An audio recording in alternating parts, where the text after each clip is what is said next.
this is the birth of K2SO4, and it really should be a war crime. K2SO4? No, that's potassium phosphate. This is the birth of K2SO. Okay. It either works or doesn't. Sulfate? We can tweak Potassium endlessly sulfate. once it's stable. It's really just a question of whether the cortex swap is rejected or not. It's really all about impulse suppression, which is an entirely engineering and wiring issue. I don't feel good. Well, I'd appreciate you pointing that elsewhere. It either works. This should be a war crime. Because why? In Star Wars, we treat droids like they're sentient beings, like they're their own people. Mm-hmm. They're not just machines. They're actual like living, sentient, intelligent beings that have their own right to survive, and killing them is killing them. Right?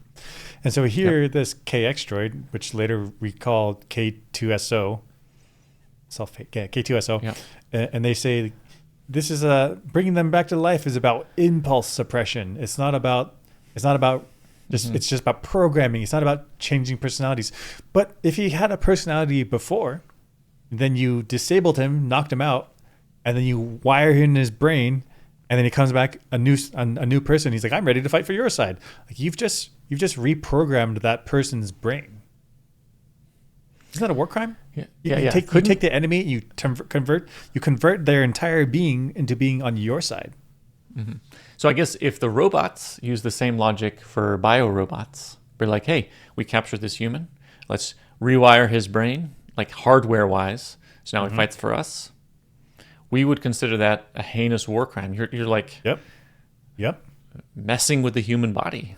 It would be cutting open their skull, putting in electrodes, little tiny wires to control their personality. And whenever they're like, I don't think I should be fighting, and you're like, voltage up. And they're like, okay, I feel like I should fight for you. You have like a human puppet, right? That's a war crime. But now this is a sentient robot or sentient droid, but it's the same thing. So the rebels are unable to notice sentience and protect life. They're just like, whatever torture, whatever brainwashing, whatever re-education we need to do on any life, well, on robots, gotta win. Any robotic life, we'll do. Mm-hmm. Imagine if you were a soldier and you're captured by the enemy. Not good.